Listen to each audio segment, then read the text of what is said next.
So this is how I get ideas out of my head and into Logic super quick. This is my Logic Pro template. I use it every day in my professional work. You can download it via the link in the description and follow along. And if you don't have any of the plugins, you can replace them.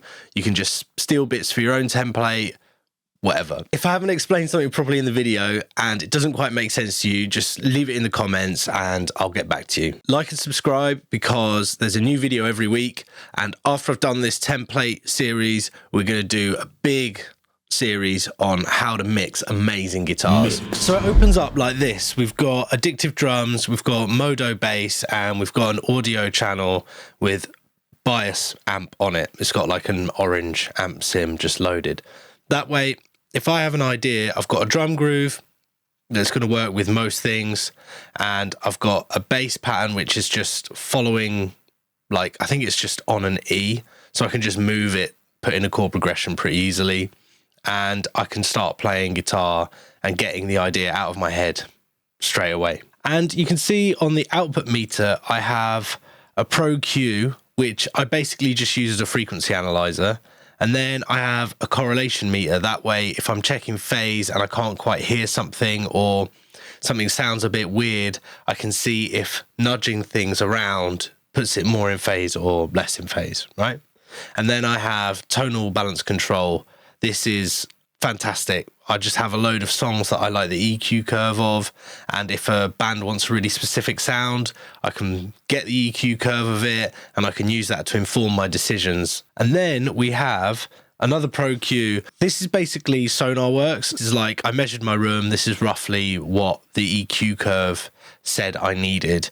I'm not too precious about that. I don't spend loads of time on my speakers anymore. I use these a lot. If I really need to check something, I just send it to Ben at Raretone, or I go to Raretone and check it when I'm just doing someone's mastering, do you know what I mean? And then I have Listen To, which is how I stream high-res audio to clients when we're doing like the mix revision process, if they want to jump on a video call and we can just dial things in.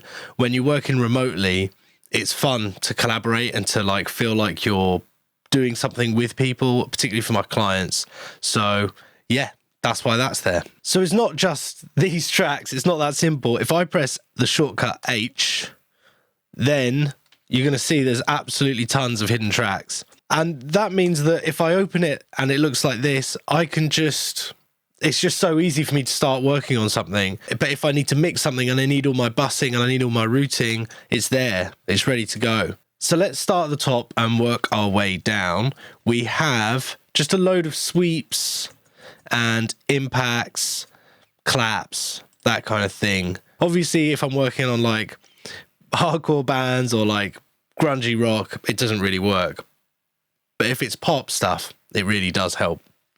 So that's kind of the end of the template in terms of production stuff. Now we're getting into like mixing and my mixing workflow. So it's mostly routing and the plugins that I use on that sort of stuff. So don't forget, you can download this template from the link below. And if you've got any questions, just leave them in the comments. After this, it's going to be drum mixing workflow, and we're going to go right through the whole template. And then after that, there's going to be a big series on mixing guitars.